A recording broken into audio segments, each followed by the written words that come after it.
Ok. Bom, vamos lá então. Boa noite, pessoal. Estamos aqui nessa noite de quinta-feira para falar com o Eno e depois escutar o Paulo também sobre algo muito importante que nos é muito caro, que é a relação entre o SUS e o Evangelho. Às vezes, por uma questão de praticidade do dia a dia ou até outras questões que a gente cresce aprendendo, não se vê tanto essa ligação. Mas Zeno está aqui para falar justamente que estamos errados nesse ponto e que pode ser diferente. Então, Eno Dias Filho é médico especialista em medicina da família, atuou 25 anos na mesma comunidade, é educador, epidemiologista, foi gestor no SUS e tem experiência em telesaúde e telemedicina desde os primeiros núcleos do Brasil. Então, Enon, por favor, agora com as suas palavras, Hum. se apresente. E o pessoal que está aqui, por favor, fique à vontade também para se apresentar no chat e colocar de onde vem, o que o trouxe aqui essa noite para assistir essa live e vamos juntos. Eno, muito obrigada e boa noite. Obrigado, Lívia. Obrigado a todos que estão aqui para que a gente hoje, juntos, gere aqui a verdade, a vida, o caminho e compreenda um pouco melhor sobre essa estrutura tão fundamental no nosso país, que é o Sistema Único de Saúde. Eu não vou detalhar nada mais da minha própria apresentação. O que importa não é quem está falando aqui, mas é aquele que está entre nós, né? Eu vou ver se eu consigo acertar o jeito de compartilhar minha tela com vocês. Deu Enquanto certo? você deu certo, enquanto você está compartilhando, queria só reforçar um ponto, que é a gente aqui está num espaço aberto para o diálogo, certo? Então vai ter momentos de perguntas e respostas. Por favor, fiquem à vontade para usar o chat.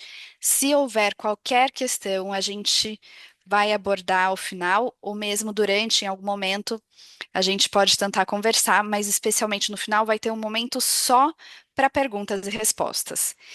É, e aí estaremos todos aqui. Talvez não dê para responder a todos, mas faremos o nosso melhor no momento que temos. Ok? Por favor, obrigada.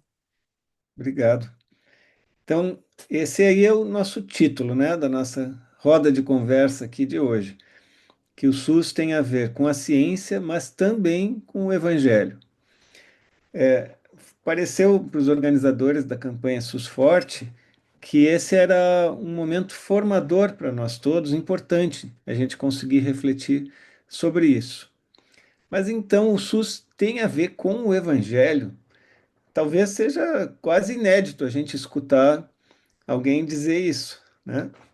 Mas para que a gente consiga olhar isso melhor, vamos recordar o coração do Evangelho.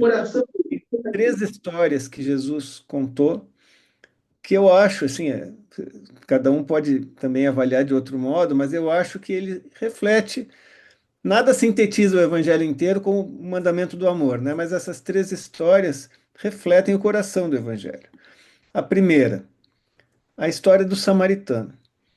A gente sabe que nos subtítulos das Escrituras acabaram escrevendo o bom samaritano, mas Jesus não fala nenhuma vez o bom samaritano, ele fala o samaritano, né? Porque ele escolheu colocar como exemplo de vida alguém que os outros nem apreciavam muito, porque vocês sabem que os judeus e os samaritanos não se davam muito bem, né?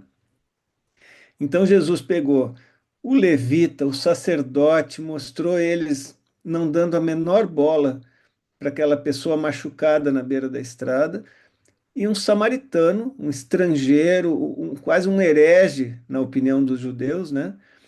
Que parou o caminho que estava fazendo, foi ali e ajudou. Ele não se importou se o machucado era um judeu, se o machucado era de que religião que fosse ou sem religião, e que fosse o que fosse na vida. Ele parou o que ele estava fazendo e foi cuidar. Então, vamos ter isso em mente pensando no coração do Evangelho.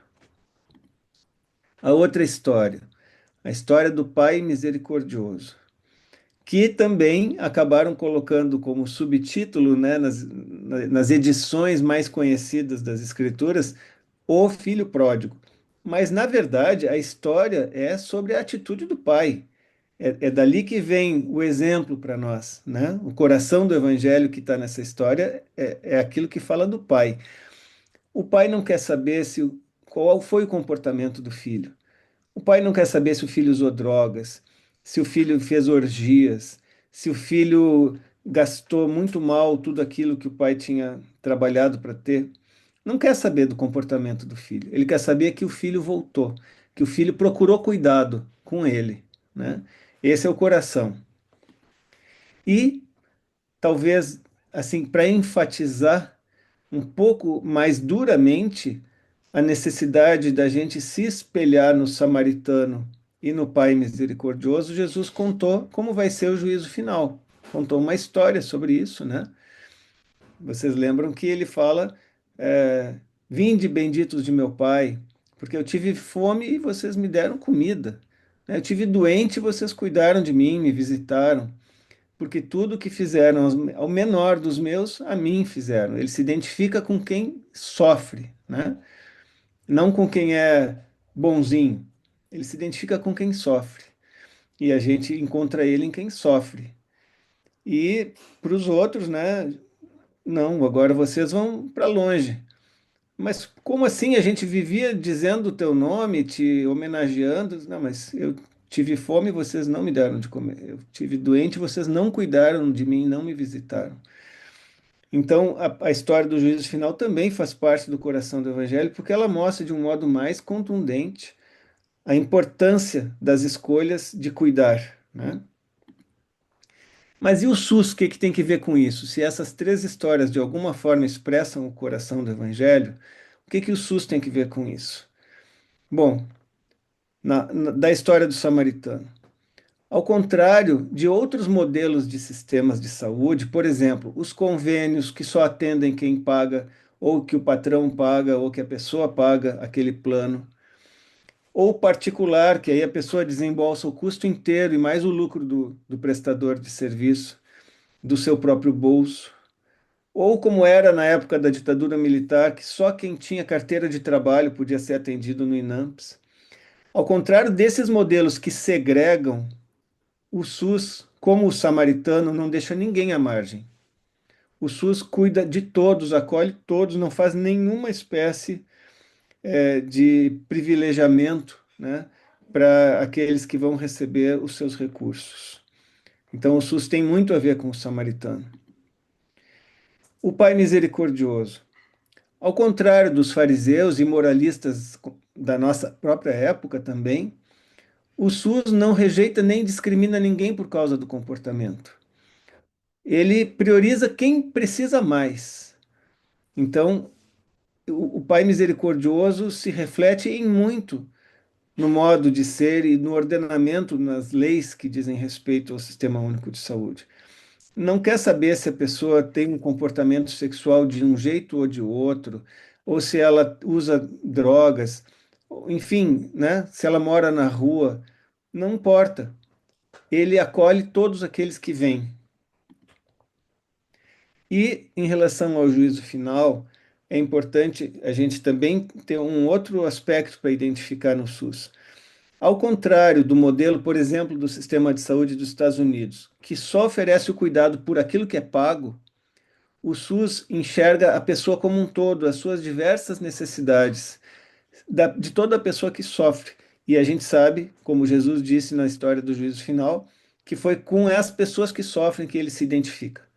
Então, o SUS olha a saúde mental, olha a parte infecciosas, por exemplo, HIV, tuberculose, olha aqueles que ninguém quer olhar, como os leprosos, olha os problemas cardíacos, o câncer, a diabetes, os reumáticos. Não importa se a pessoa está em situação de rua, é um imigrante, o SUS, inclusive, acolhe com os mesmos direitos aquele que nem nasceu no Brasil e que não fez cidadania brasileira, né? O SUS acolhe.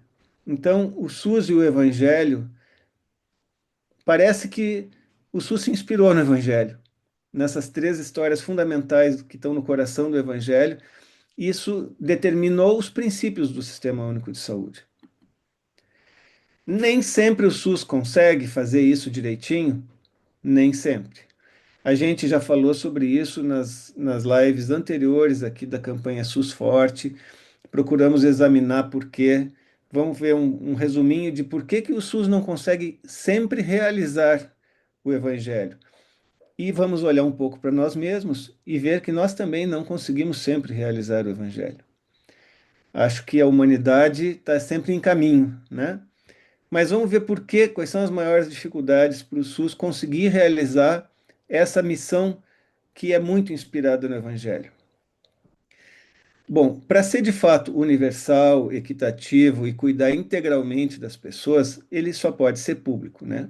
Se ele visasse o lucro, ele só poderia fazer isso para aqueles que pagam e pronto, já não era mais SUS, já não era mais Evangelho, né?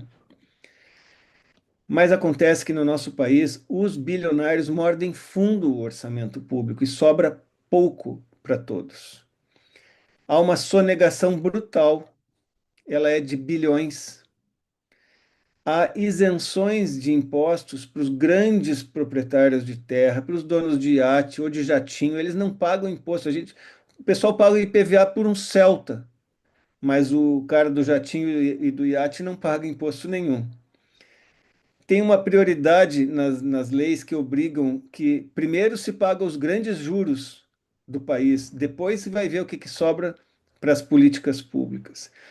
Tem uma imposição do dólar no gasto internacional, e a gente sabe que a economia internacional se reflete muito no quanto o país consegue cuidar das suas coisas, e isso vira um mecanismo que submete a nossa economia àquilo, desejos, interesses de fora, né?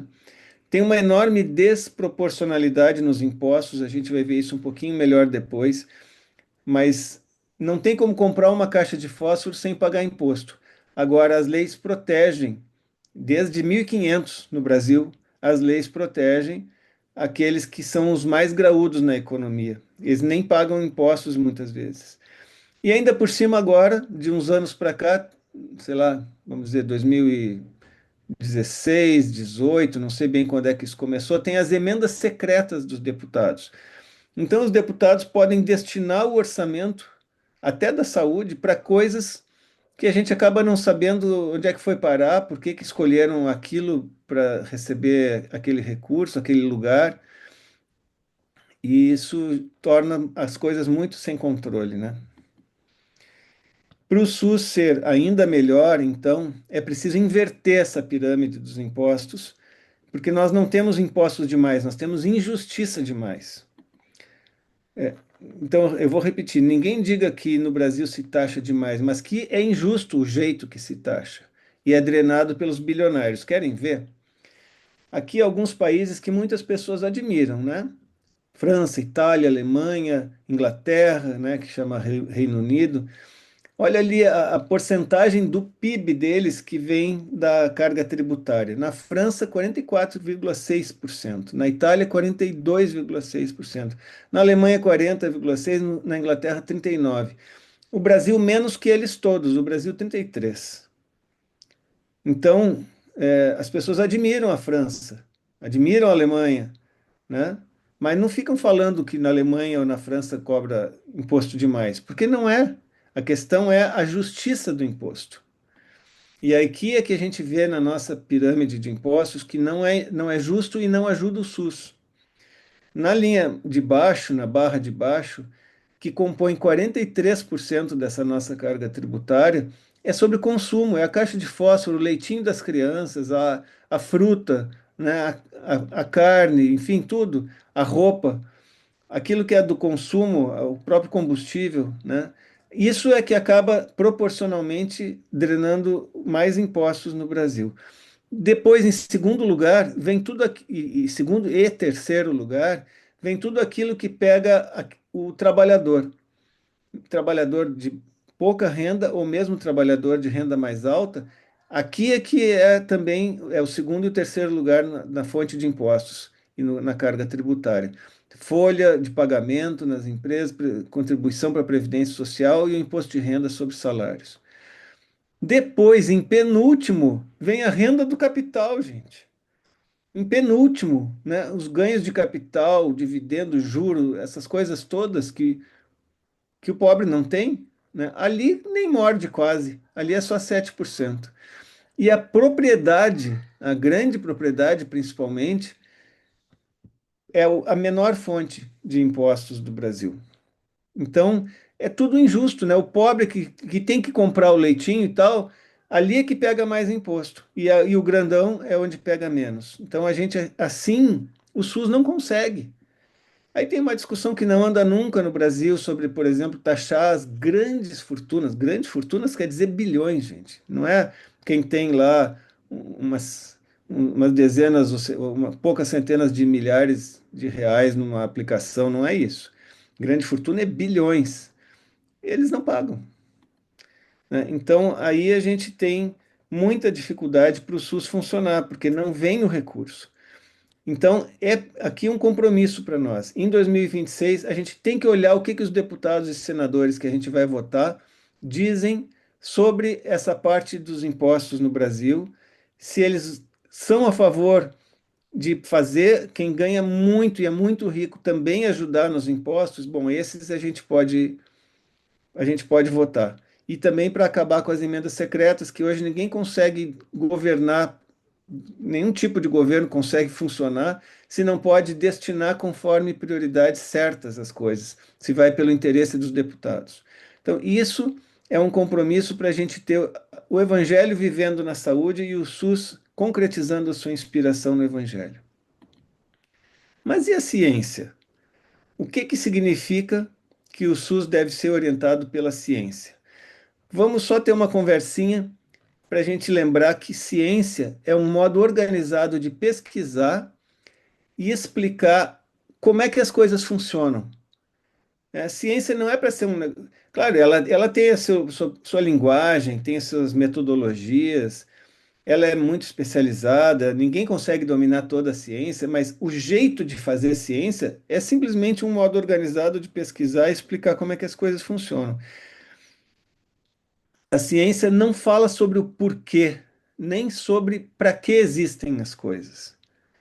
Assim, de onde viemos, qual o sentido da vida, isso não é assunto da ciência, isso é religião e filosofia. Então a gente não pode confundir, né? Quando a ciência quiser ou alguma vez venha a querer falar sobre Deus, não é assunto dela, né? Não tem como botar Deus num tubo de ensaio. Mas também o contrário é verdadeiro. A religião não tem que tentar falar sobre como é que as coisas funcionam, explicar os átomos, explicar a astronomia, explicar os remédios. Não é papel da religião isso, né? Sempre que as pessoas das religiões tentam impor uma explicação sobre como é que as coisas funcionam, elas acabam enfraquecendo a fé. Querem ver por quê? Porque depois a ciência acaba descobrindo a explicação de verdade como é que aquilo funciona.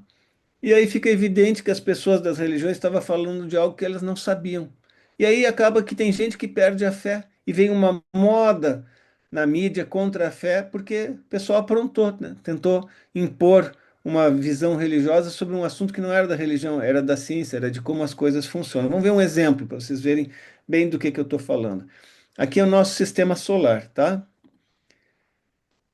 Tinha uma época, mais centenas de anos atrás, que as pessoas das religiões impunham uma versão de que a Terra era o centro do universo. O Copérnico mostrou o contrário, que a Terra girava em torno do Sol. O Sol era o centro do sistema planetário, do nosso sistema solar. Mataram ele por causa disso. E depois ficou provado que a Terra gira em torno do Sol. E a fé de muita gente naquela época foi desnecessariamente abalada. Não precisava ter gente perdido a fé se o pessoal da religião não tivesse tentado impor uma visão sobre como é que as coisas funcionam, que é papel da ciência, não é papel da religião. Então, tardiamente, as religiões reconheceram isso. Então, ciência é para explicar como as coisas funcionam, e sem ela, a gente fica acreditando em superstição, entende? A gente precisa valorizar a ciência. Por exemplo, isso ocorre hoje com a questão das vacinas e do clima. Tem uma quantidade imensa de gente fanática que inventa todo tipo de mentira contra as vacinas. E as vacinas salvaram e salvam milhões de vidas. Chegavam a dizer que vacina dava AIDS, que vacina fazia virar jacaré. E tem hoje ainda, e gente, tem até médico fazendo, gravando videozinho no YouTube falando para as pessoas não se vacinarem, que é gente que tinha que perder o direito de exercer medicina, né? Porque divulgar a mentira e as coisas que negam a ciência só pode fazer o mal. Com mais pessoas enganadas por essas campanhas contra as vacinas, as taxas de vacinação estão caindo e tem doença antiga que está voltando e mata as crianças da gente, o sarampo, por exemplo. E por causa dessas campanhas contra as vacinas, a Covid-19 matou centenas de milhares de pessoas a mais no mundo que não precisavam ter morrido se não tivessem atrasado a vacina. E mesma coisa hoje negam a emergência climática. O aquecimento global, que está causando todos esses desastres pelo mundo e que ainda pode piorar muitas vezes mais do que já está, porque eles querem continuar enriquecendo com a queima de petróleo, desmatamento, carvão. Enquanto isso, os pobres perdem tudo, como aconteceu lá na minha cidade, em Porto Alegre, e também em tantos outros lugares já do mundo, com as enchentes e com tudo mais. Entre outros absurdos, vocês já viram que, inclusive, voltaram a fazer campanha dizendo que a Terra não é redonda, né? Que a Terra é plana. Então, a tentativa de negar a ciência está muito forte. Mas de onde que vem isso? A gente precisa entender. Muito tempo atrás teve uma coisa chamada Conferência de Santa Fé. Foi lá nos anos 80. Eles reuniram um conjunto de bilionários lá nos Estados Unidos, Santa Fé é lá. E eles perceberam que as ditaduras militares que a CIA tinha implantado nos países da América Latina estavam começando a ruir por dentro, estavam se enfraquecendo, se desgastando. E eles perceberam que, por exemplo, a própria fé popular católica, orientada pelos documentos de Medellín e Puebla, dos bispos latino-americanos, documentos esses que foram aprovados pelos papas Paulo VI e João Paulo II, São João Paulo II aprovou o documento de Puebla, e que essa fé católica popular era uma das fontes da ruína das ditaduras que defendiam os interesses dos bilionários aqui. E aí eles criaram algo que, assim, está machucando muito no mundo, que é a chamada teologia do domínio. Perseguiram as comunidades eclesiais de base para fortalecer o seu poder, substituindo o catolicismo no meio do povo pelo neopentecostalismo manipulado por políticos fantoches. Até tem um desses fantoches que começou a ser investigado hoje, né? O tal do Silas aquele. Então essa teologia do domínio, ela é o quê? Ela usa o nome de Jesus e promove um abuso espiritual em escala nacional. Como que é isso? Não, na verdade eu vou até me corrigir aqui, é em escala internacional. A teologia do domínio, isso está escrito, não é assim. Teologia do domínio não é uma expressão que o Eno está dando para uma coisa que quem criou ela chama de outro jeito. Não, eles chamam assim mesmo, chamam de teologia do domínio, tá? O objetivo dela é garantir a mão de ferro dos bilionários que se dizem cristãos para dominar os governos, a mídia, a educação, a economia, a religião e o entretenimento. E isso, para acontecer, gente, tem que desprestigiar todas as outras fontes de autoridade. A ciência é uma delas, que eles vivem agora inventando fake news sobre vacina, sobre o clima e essas coisas, para desautorizar a ciência, que é uma fonte de autoridade poderosa. Eles também querem desautorizar as cortes supremas em cada país, no Brasil é o STF, e inclusive o Papa. Eles têm uma parte dessa teologia do domínio que se chama sede vacantista. Eu acredito que muitos de vocês já ouviram falar nisso. Sede vacantista é uma corrente ideológica que diz que não existe Papa há muito tempo, que o último Papa legítimo, vamos dizer assim, foi Pio XII, ou até antes do Pio XII, alguns dizem. Eles dizem que a sede de Pedro, que é o Papa, né, está vacante, ou seja, está vazia. Não tem ninguém, nenhum Papa legítimo desde Pio XII. Então, eles tirando a autoridade até do Papa, aí vocês já sabem que eles podem dizer qualquer coisa e pretender ter a autoridade da verdade, né? Aqui no Brasil, o pessoal dessa teologia do domínio dominou o Conselho Federal de Medicina. E é por isso que tem médicos fazendo campanha contra as vacinas e não são punidos, porque eles ocuparam o órgão que deveria julgar esses médicos. Então, no popular, é a várzea, né, que está acontecendo desse modo. Nos Estados Unidos, o Trump censurou o FDA e o CDC, que juntos é como se fosse a nossa Anvisa. Ele censurou, ele tirou do ar alguns dos sites, destituiu todos os 17 membros do Comitê Consultivo das Vacinas, que é um sub-órgão desse CDC, né, lá dos Estados Unidos, fazendo uma guerra total à verdade e à ciência. Tirou o dinheiro das universidades que ensinam as coisas da ciência sem se submeter às normas do Trump. É assim, é uma era de trevas que estão fazendo em relação à ciência para poder dominar o mundo. E ele, por isso mesmo que ele tem a arrogância de condicionar o próprio comércio com o Brasil a impedir que o nosso STF julgue golpistas ou limite o poder das big techs como o Google, o Facebook, a Meta, enfim, né? E aqui é um assunto difícil para nós, mas é importante a gente poder dizer isso também, que essa empresa chamada Brasil Paralelo foi criada com esse objetivo de contar a história de um jeito diferente, tirando todos os aspectos normativos da ciência, e ela tem recebido muito dinheiro dos bilionários, né? Essa empresa Brasil Paralelo gastou 25 milhões em publicidade no Instagram e no Facebook de 2020 a 2024. É uma soma assim absurdamente grande. Só da Gerdau, empresa monopolista do aço no Brasil, uma delas, oligopolista, eles receberam 1,5 milhão de reais e eles têm no conselho da Brasil Paralelo pessoas das altas finanças, como o Pedro Engler, daquela Startse ali que é conhecida, e o Roberto Daione, da Mercado Bitcoin.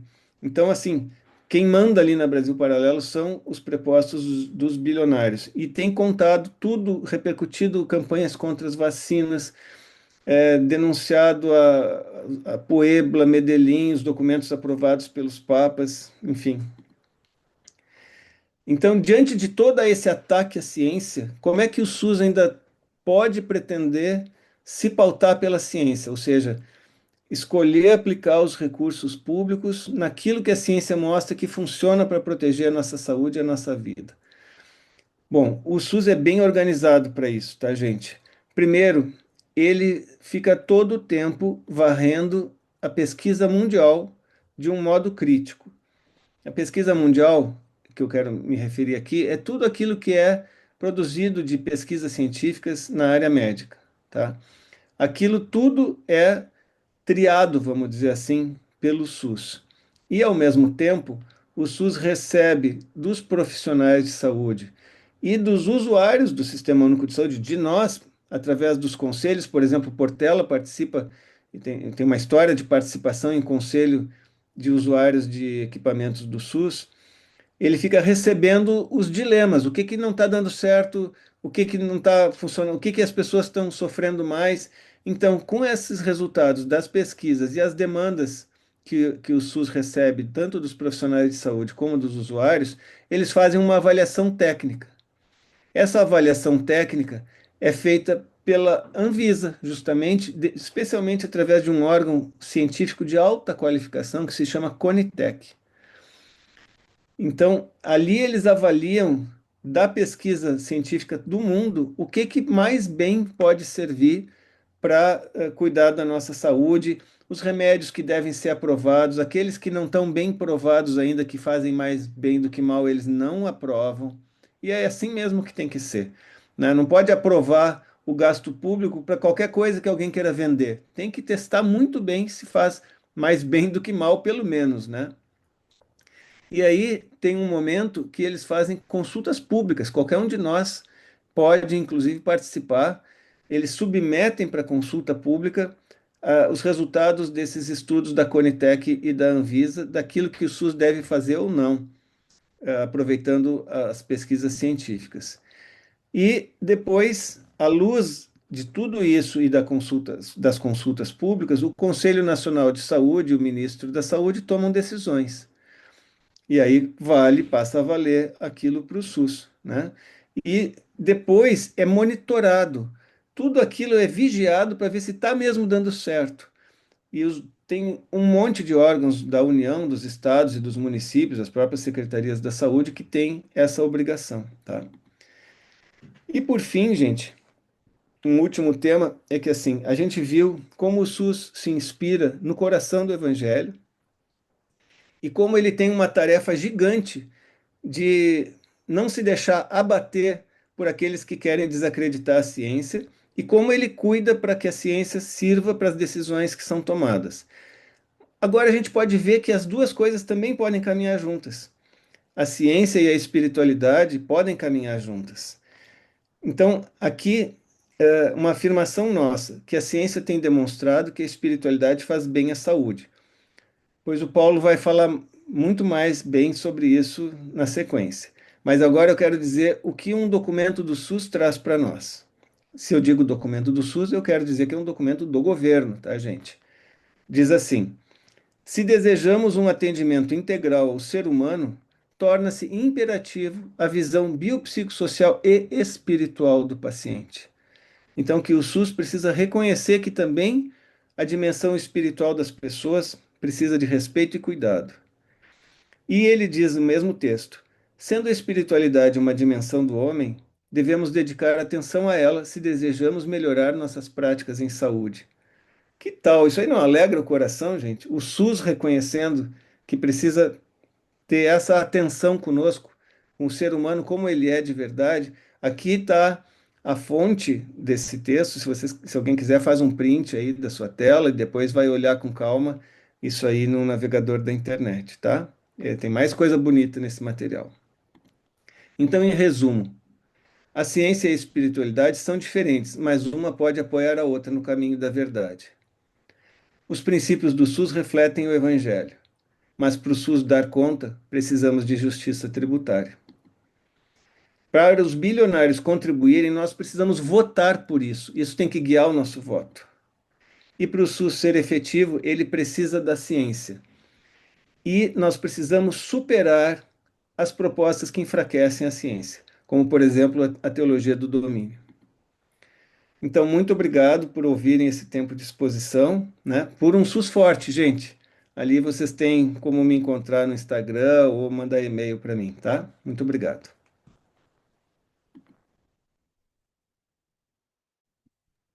E olha, faltando 28 segundos na mosca.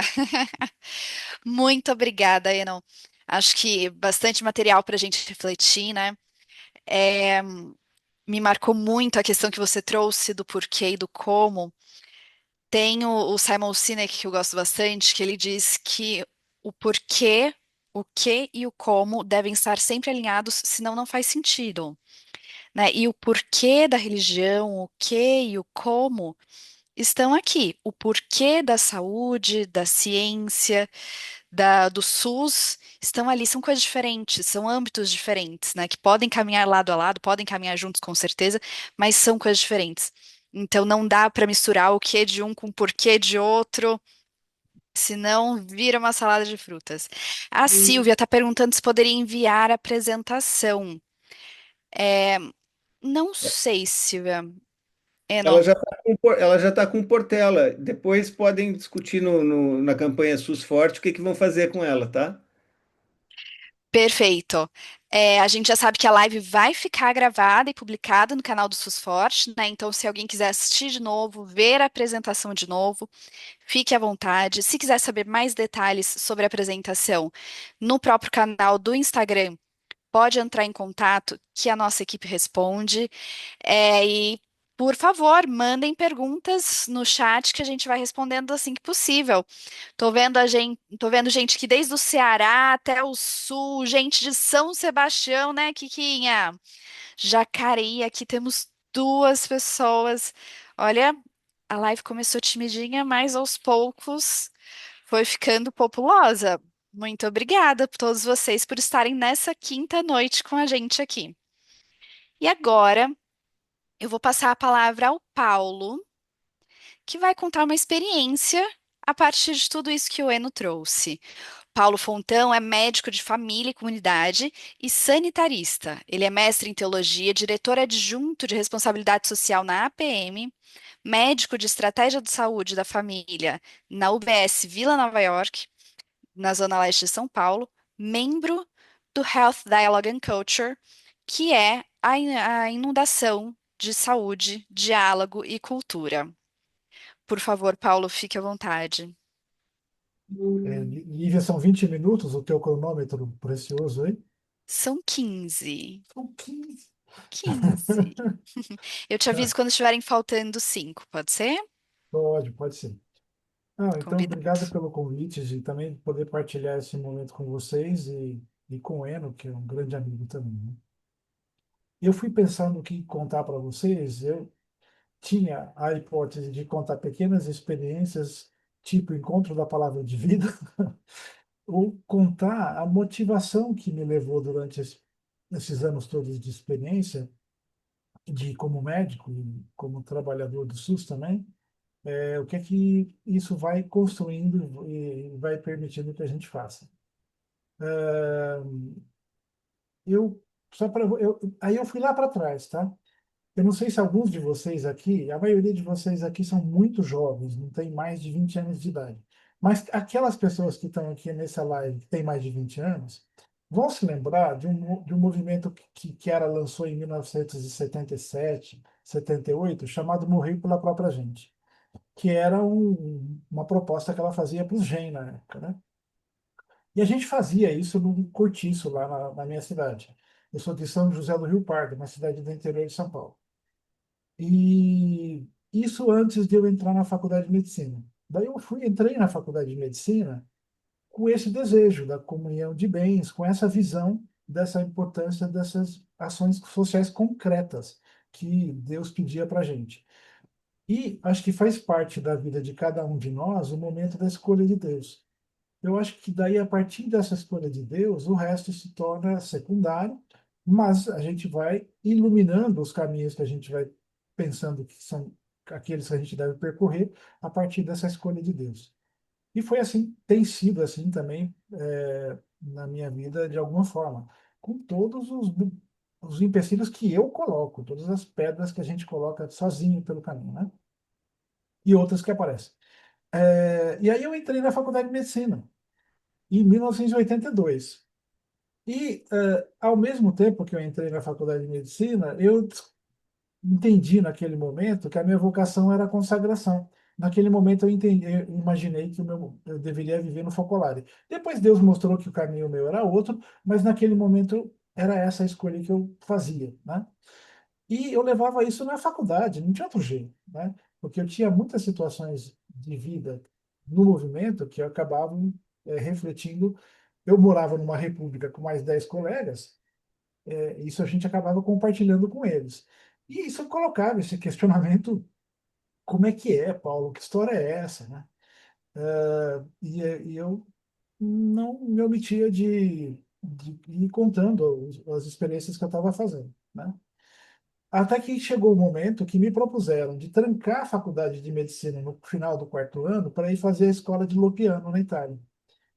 Isso para mim foi uma prova de fogo, porque assim, eu tinha escolhido medicina porque eu gostava muito. E além do que, eu estava numa faculdade particular que meu pai estava pagando também com esforço, com dificuldade, né? Mas aí me pareceu mesmo que Deus estava pedindo, você tinha que escolher em primeiro lugar ou não, né? E eu tranquei a faculdade.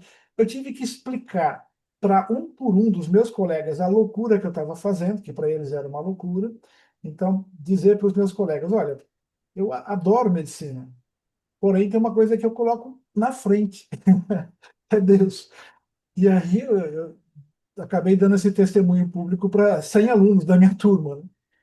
E para escândalo de vários deles, mas e admiração também. Eu acho que muitos deles admiraram essa coragem, né, de certa forma, né? Depois eu fui para o piano sem saber se eu voltava, então eu não sabia se eu voltava a fazer medicina. Mas eu voltei, concluí o curso, e no final eu tinha a opção de escolher a residência que eu queria fazer. E aí eu descobri uma bendita de uma residência chamada Medicina Geral e Comunitária, que é a medicina de família, né?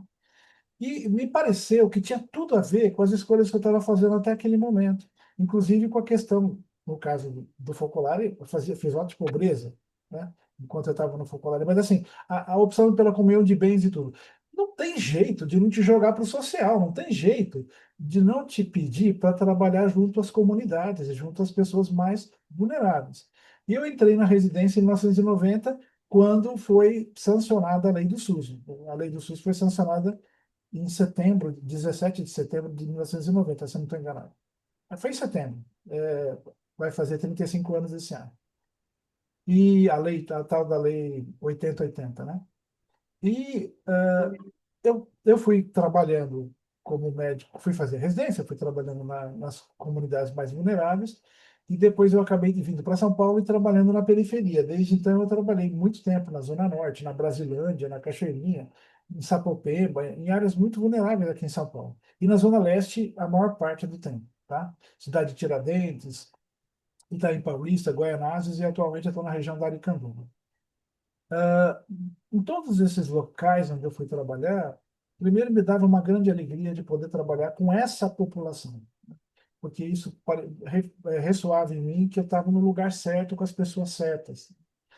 E eu só podia estar trabalhando naquelas comunidades, como disse o Enor, pelo SUS, não tinha outro jeito, né? Eu cheguei a trabalhar um período de 6 meses, fiz uma experiência horrível, mas foi boa. Por outro lado, numa experiência, num convênio durante 6 meses, em Alphaville, olha só, de Cidade de Tiradentes para Alphaville. Mas eu descobri uma coisa bastante interessante: as pessoas são iguais, né? Muda o tanto de dinheiro que tem no bolso, obviamente, mas assim, são pessoas também que têm a serem amadas, a serem acolhidas, a serem atendidas, e, né?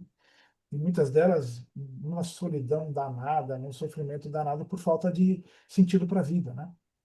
Talvez se deixasse um tanto daquele dinheiro para as comunidades mais vulneráveis, iam descobrir o sentido para a vida. Mas, assim, são pessoas também que devem ser acolhidas e amadas, e foi uma experiência boa nesse sentido. E aí, a maior parte do tempo, eu estou na periferia, eu estou nas regiões de comunidade muito difícil. E muitas vezes, especialmente quando a gente começou em Guaianazes, eu me lembro, a gente não tinha nada, era uma UBS absolutamente sem estrutura, era uma situação muito precária. A rede de saúde naquela época, em 1995, 96, aqui em São Paulo, era muito pior do que agora. Agora tem muitas limitações, mas melhorou muito nesses 20 anos, né? 30 anos, né? E eu me lembro que algumas vezes eu ia para a UBS para trabalhar. Falei, nossa, eu vou poder fazer tão pouco por aquela comunidade, né? E aí eu me lembrava de uma frase de São João da Cruz, que ela sempre nos lembrava, onde não há amor, coloca amor e encontrarás amor. Eu falei, pelo menos isso eu vou tentar fazer. Eu vou tentar contribuir sendo uma presença ali, né? E tem uma expressão do foco, né, de Gino Giordani, que eu gosto muito, naquele Diário de Fogo, ele tem essa expressão, né? Que ele coloca, é uma oração que ele faz, né? Não sei se ele tirou de algum outro santo, mas ele coloca essa oração que ele diz assim: dá-me, Senhor, de ser no mundo um sacramento tangível do seu amor. Então, assim, eu me lembrava isso, me lembro disso muitas vezes. Então, às vezes a gente não consegue fazer mais nada pelas pessoas, inclusive porque estão, do ponto de vista clínico, não tem o que fazer mais. Mas você pode ser, para aquela pessoa naquele momento, um sinal tangível do amor de Deus por ela. E eu me lembro recentemente uma senhora de 85 anos, na UBS onde eu trabalho, que ela é evangélica, bastante envolvida na igreja dela, uma pessoa bastante séria, e na periferia, aliás, a maioria da população aqui em São Paulo é evangélica, né? E eu descobri que ela está com um tumor, como ela tinha uns 83, agora ela está com 85. Eu descobri que ela estava com um tumor no pulmão, um câncer. E eu fiz o diagnóstico, encaminhei ela para iniciar o tratamento, e ela foi, teve que fazer uma pequena cirurgia, retirar o nódulo e começou com quimioterapia e tal. E ficou bem. Ela está fazendo o tratamento com 85 anos, ela é também hipertensa, mas está bem, né? Só que de vez em quando ela desanima, né? E aí eu lembro de uma vez recentemente que ela veio em consulta com a filha, que ajuda ela nas coisas e tal, e ela falou: eu gosto muito de vir aqui com o Dr. Paulo, porque a gente sai daqui com esperança, a gente sai daqui mais animado. Ela não é uma pessoa fraca, ela é uma pessoa, por conta da fé dela, ela é uma pessoa forte. Mas, assim, ela também precisa de ajuda. Os desafios que a vida colocou para ela não são pequenos, né? E descobri com 85 anos, quando ela achou que ela podia viver uma velhice tranquila, né? Ela descobriu um câncer no pulmão e ter que lutar contra isso também, além de tudo que ela já enfrentou na vida, não é fácil. E, e aí eu percebo quanto que às vezes a gente tem que ser esse tempero, levar esse tempero do amor, da fraternidade nesses ambientes. É, claro, que a gente tem que levar nossa competência técnica, nossa dedicação, aquilo que a gente pode fazer. Porém, a gente tem que levar essa vivência do evangelho, né? Lembrar que muitas vezes a gente, aquilo, tudo que fizeres ao menor dos meus amigos fazes, que muitas vezes a gente precisa lembrar disso para tratar o outro com essa dignidade, né? Não basta ser bom tecnicamente. A gente tem que tratar o outro com a dignidade de outro Jesus mesmo, né? E você tem 5 dedos, né? Ou 6.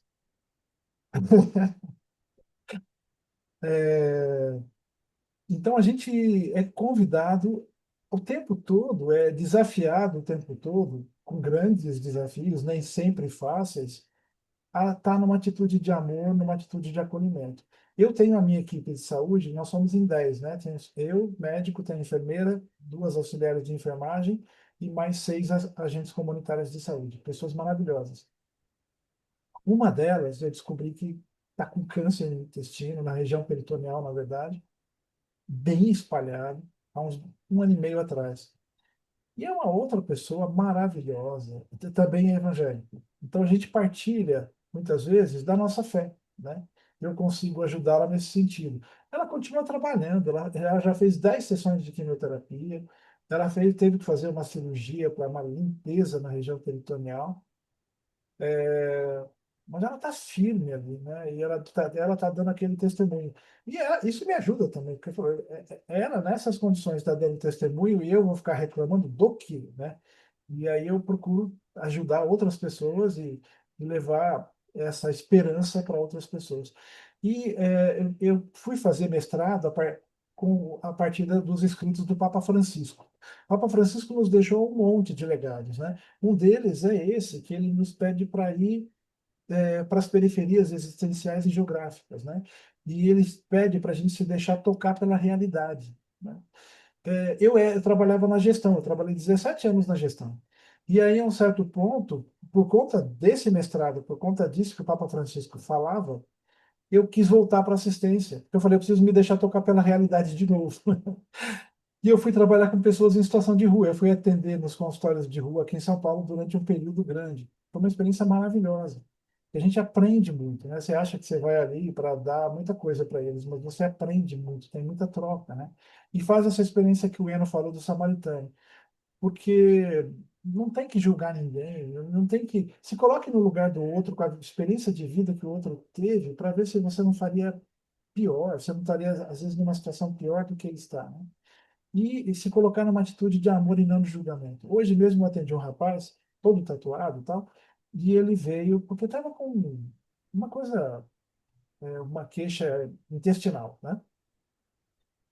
Mas ele falou assim, passando, sem problema nenhum, porque eles confiam na gente, né? Ele falou, quando eu estava na detenção, eu tive um quadro semelhante a esse, e tal.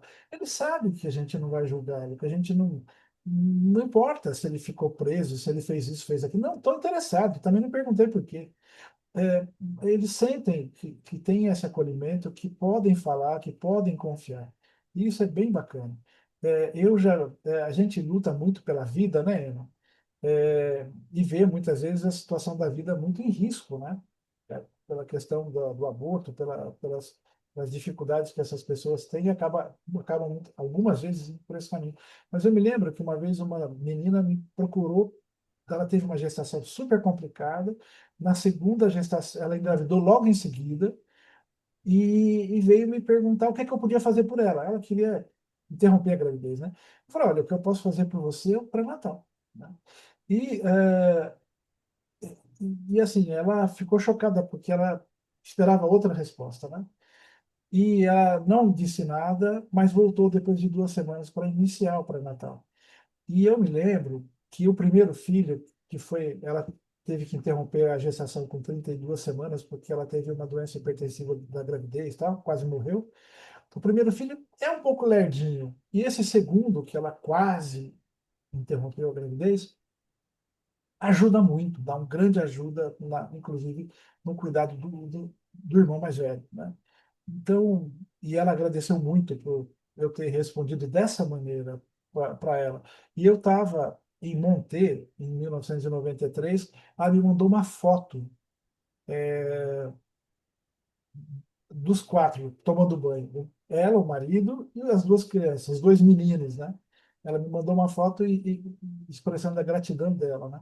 Então, assim, a gente tem que se deixar, a gente conseguir fazer isso que o foco pedia, né? Ser um pouquinho sinais tangíveis do amor de Deus para as pessoas que a gente encontra, né? A gente vai ser construtor de um sistema de saúde muito. O SUS é fantástico na sua teoria, na sua prática tem que melhorar ainda muito, né? Mas se a gente é, temperar esse SUS do jeito que já é bacana na teoria, com os sinais da fraternidade, com o evangelho, com as nossas, com as nossas fragilidades, mas com o desejo nosso de construir um mundo melhor, mais unido, aí fica impossível, né? Aí fica um SUSão mesmo, né? Fica um sistema de saúde maravilhoso e acolhedor para todas as pessoas.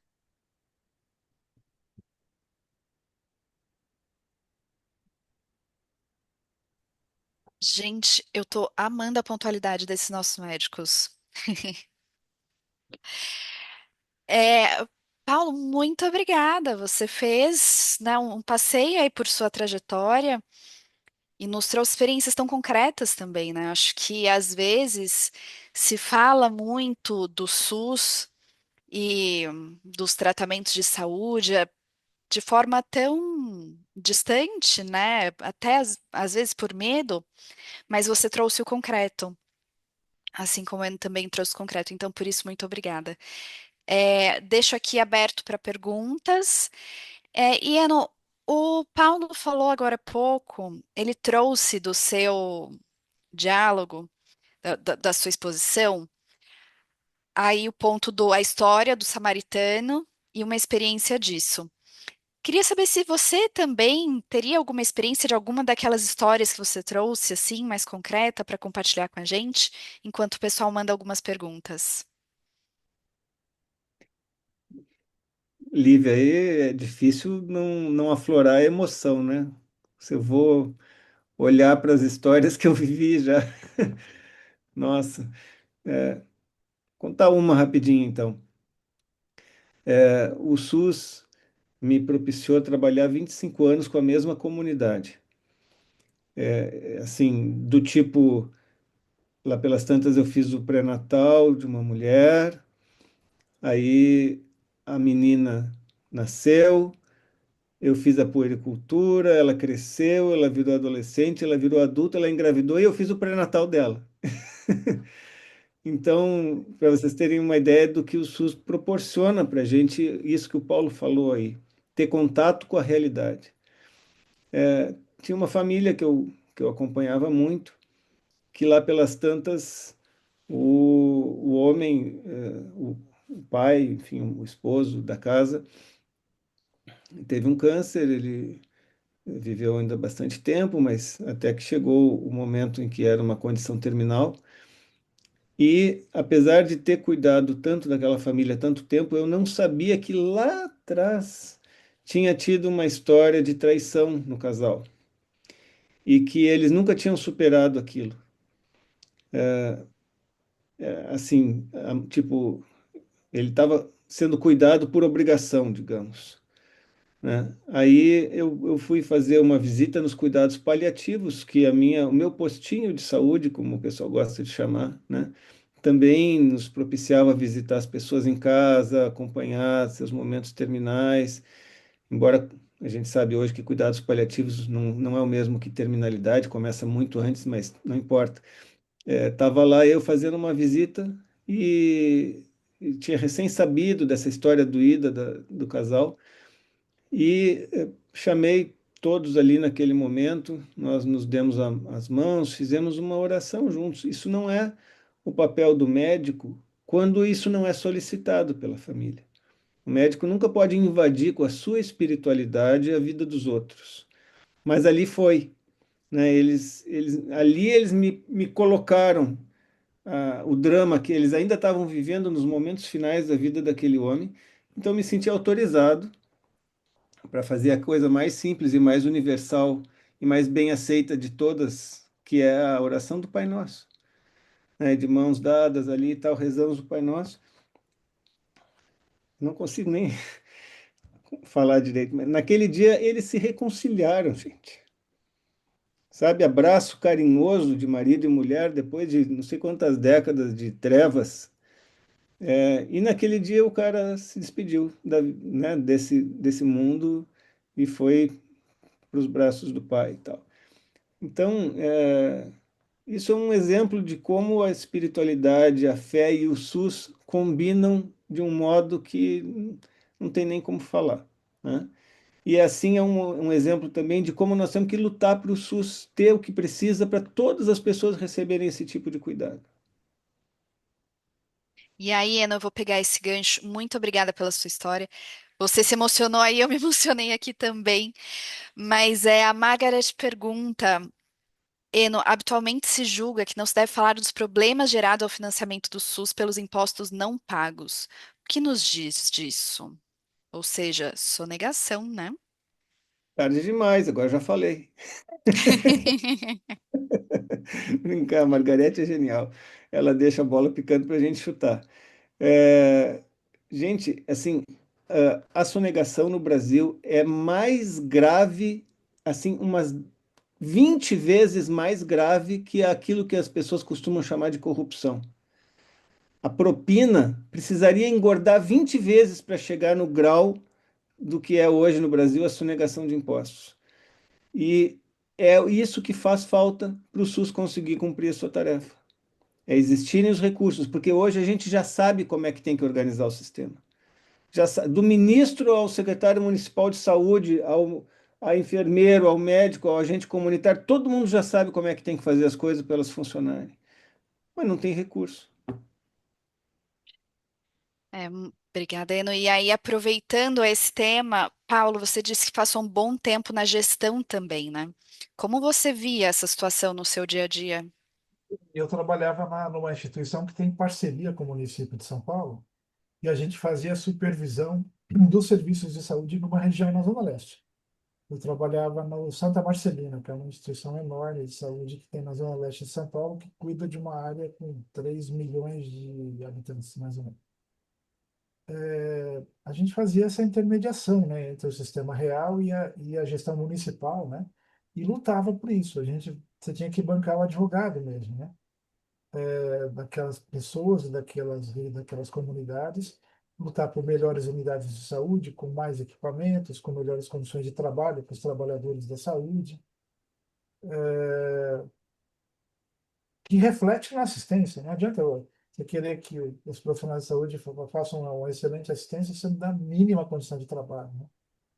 E também mais medicamentos, né? Existem alguns medicamentos que poderiam tranquilamente ter sido já incorporados na REMUME, que é a lista de medicamentos que o município oferece para as UBS e para as pessoas na cidade, né? Então, alguns medicamentos a mais já poderiam ter sido incluídos, né? E porque existe uma o Eno indiretamente colocou isso, mas assim, quando você tem um sistema de saúde precarizado por falta de condições, mas também por decisões políticas, você fortalece as outras opções que as pessoas têm. Então, assim, nos últimos anos, do governo Temer para cá, vamos dizer assim, houve uma diminuição significativa dos avanços do SUS. E tem se tentado recuperar nesses últimos anos agora. Mas teve um intervalo, teve um buraco aí de uns 6 anos de estagnação e de atraso, de marcha ré quase. O que que aconteceu na prática, por exemplo, no município de São Paulo? Os pequenos convênios, os mercantilistas da saúde que trabalham na periferia explodiram. A gente tem aqui em São Paulo um monte de planos de saúde populares que explodiram, cresceram enormemente. Porque as pessoas se enganam, tadinhas, porque acabam pagando aquele pouquinho daquele plano de saúde achando que vão resolver a vida delas, mas na prática não resolvem, né? Porque elas vão na consulta pelo plano, saem da consulta com uma lista de R$ 1.500 de exames para fazer, de preferência no plano, porque é aí que eles ganham dinheiro, e aí eles acabam indo no SUS para trocar essas guias, para tentar fazer pelo SUS, né? Mas assim, é, só explodiram essas opções horrorosas porque o SUS não deu conta, voluntária ou involuntariamente, de oferecer uma rede que dê o suporte necessário para essas pessoas. Porque é uma política, é uma escolha política, né? Se eu não ofereço as condições necessárias na rede, as pessoas vão procurar alguma saída. Então, assim, eu tenho a impressão de que nos corredores da Secretaria de Saúde, de vez em quando, os donos desses convênios passeiam. Uhum. E aí surgem as escolhas políticas de vamos deixar um espacinho para eles, não vamos Uhum. fazer a fila do ultrassom correr tanto não, porque daí as empresas particulares que fazem ultrassom podem ganhar um dinheirinho e por aí vai, entendeu? Então, assim, a gente percebe que não é só recurso, né? Eu acho que é recurso e escolhas políticas e decisões políticas. Por isso é tão importante votar nas pessoas certas, como você falou, né? Muitas vezes as pessoas acham que política é uma coisa distante também, né? Mas acordar, viver um ato político, acordar um ato político, as escolhas que a gente faz no dia a dia, cada uma delas tem uma reverberação política, até mesmo não fazer já é uma escolha que já vem com seus riscos embutidos também. Lívia, o É, Papa Francisco dizia que a política, fazer política é o maior ato de fraternidade. Porque, assim, quando eu tomo uma decisão na minha casa ou você na sua, você pode ter reflexos para duas, três pessoas além de você. Quando alguém assina um papelzinho lá na prefeitura, no governo ou no governo federal, o reflexo é para milhões. sim. Então, assim, se você fazer uma boa política, uma justa política, ela tem. Por isso que o Papa Francisco falava, é o maior ato de fraternidade que alguém pode fazer. Ser um bom político, um político cristão. Por isso que ele estimulava os católicos a entrar na política.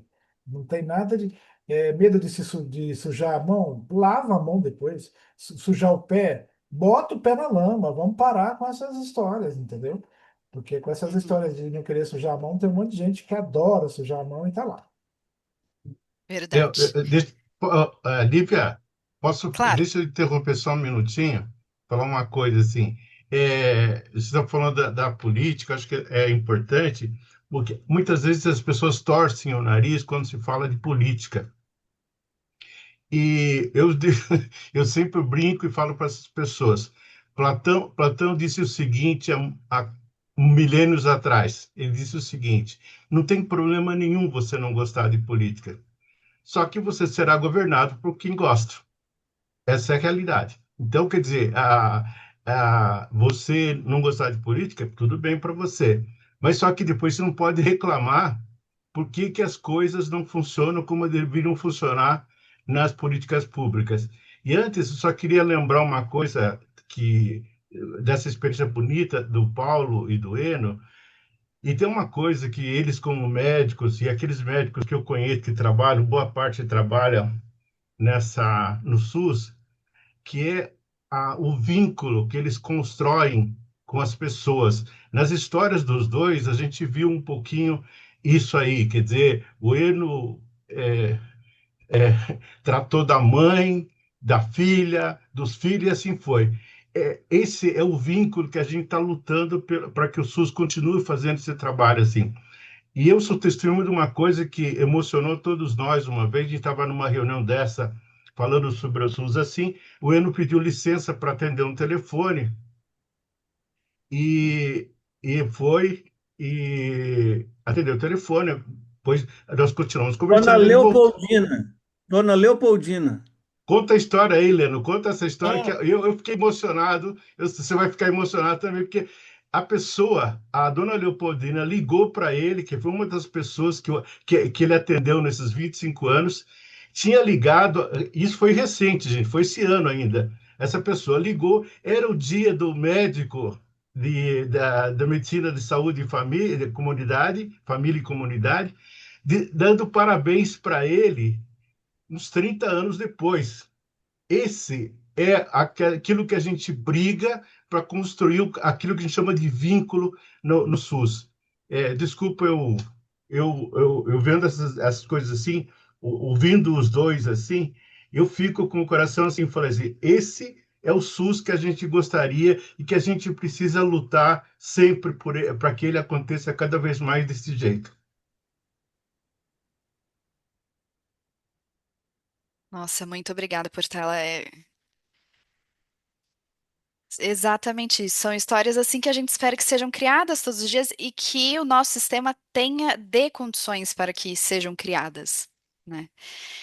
Pode existir toda a boa vontade, o amor do mundo, mas se o sistema não dá as condições, elas podem não existir, né? E todo mundo sofre com isso. A Adriana que contou no nosso chat que ela também teve uma experiência recente que durante uma ultrassonografia de uma criança, a mãe queria saber se estava tudo bem, porque tomou bebidas para abortar e a criança sentia muitas dores. Eu disse que estava tudo bem com a criança e o que ela poderia fazer era nunca deixar de demonstrar o seu amor por ela. Que o passado realmente não tem como mudar, mas que bom que ela tinha essa consciência e que você pode estar junto dela nesse momento, né, Adriana? Tereza Uribe, Edna, Silvia, todas agradecem pelas experiências. A Maria Auxiliadora agradece também e diz que realmente o SUS na teoria é muito bom, mas na prática tem muito a melhorar. Ela faz parte do Conselho Municipal de Saúde, tem 23 anos e a luta é todo dia, todo dia. E não vai acabar bem breve, pelo jeito, né? Ainda tem muito a batalhar pela frente. A Edna diz: ouvir esses testemunhos renova a nossa fé na humanidade. Realmente. Jorge Cury agradece também. Silvia está emocionada, Margarete. Jorge Cury diz: vocês dois atendem a atenção primária. Como a relação de vocês com as especialidades dentro do espírito do SUS e no carisma da unidade? Interessante. eu Vamos respondi ali lá, Eno pro Paulo. Jorge, eu respondi para o Jorge no chat, meu amigo Jorge, porque às vezes nem tudo a gente vai ter tempo de falar aqui, então alguma coisa eu também já estou respondendo ali no chat. Perfeito. Eu estou em São Paulo desde final de 2019. Hoje, uma das coisas que eu faço, eu coordeno no Hospital Alemão Oswaldo Cruz um time de especialistas de 7 áreas que dão apoio por telemedicina para o SUS de Sergipe. Então, assim, os 75 municípios de Sergipe recebem apoio desse time de especialistas que eu estou coordenando. Os especialistas focais, que a gente chama, aqueles que cuidam de um determinado órgão ou sistema do corpo, ou faixa etária, ou sexo, ou procedimento, né? Eles são imprescindíveis. E atuando em conjunto com a atenção primária, a gente consegue selecionar para ir para os especialistas aqueles que mesmo precisam dos especialistas focais. E enquanto isso, lá na atenção primária, os especialistas do cuidado integral, que são os médicos de família, os enfermeiros e todos os profissionais com formação em atenção primária, resolvem com qualidade pelo menos 80% das situações, né? Então, essa articulação entre o postinho de saúde, como o pessoal gosta de dizer, né? A UBS, a Unidade Básica de Saúde, E as especialidades secundárias, como a gente chama, ou focais, enfim, da atenção especializada, é indispensável. E hoje, um dos maiores esforços do SUS é conseguir dar conta do gargalo que tem para chegar em algumas especialidades, e principalmente cirúrgicas, né? A gente sabe disso. Aí tem todo um programa, mais especialidades, todo um esforço de vários governos estaduais e municipais. No SUS, todos os governos e todas as pessoas têm que somar. Não, não pode ter ninguém contra o SUS, que nem não pode ter ninguém contra o nosso país quando estamos sendo atacados de fora, que nem agora. Então, o SUS precisa de todos, os governos têm que gastar com o SUS, né? Não, não é só dar isenção de impostos para os grandões. Tem que fazer pagar imposto, sim, e usar no SUS, senão não consegue resolver as coisas. Muitíssimo obrigada. Paulo também. É, nosso horário foi. Queria agradecer a todos que estiveram aqui até nesse momento.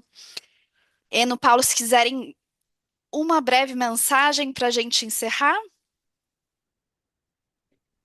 Não, Hum, só queria agradecer essa possibilidade, essa oportunidade e, e dizer só que assim, sou médico há 36 anos, 35 anos, e a maior parte do tempo, 98% do tempo, no SUS.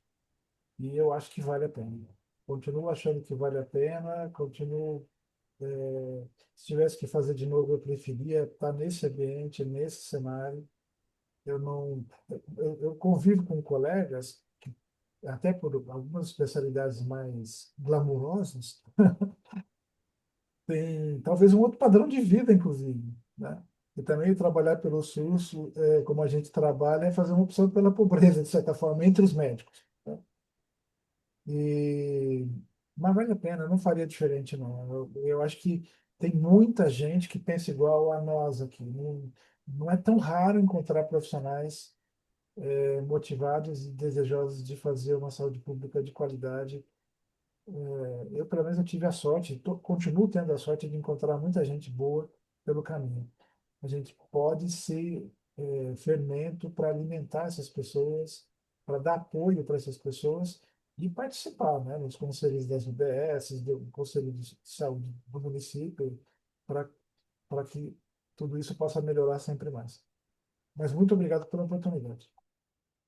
eu só quero também agradecer a participação de todos vocês aqui, né? Nós temos entre nós aquele que mais importa, e agradecer, aproveitar essa oportunidade para agradecer publicamente ao Paulo por uns 15 anos atrás ter me apresentado o que era a Lubick e o movimento, e dizer que a gente tem que se engajar muito na defesa do SUS, porque é muito, muito forte o poder de quem quer privatizar tudo e deixar as pessoas recebendo só aquilo que elas podem pagar.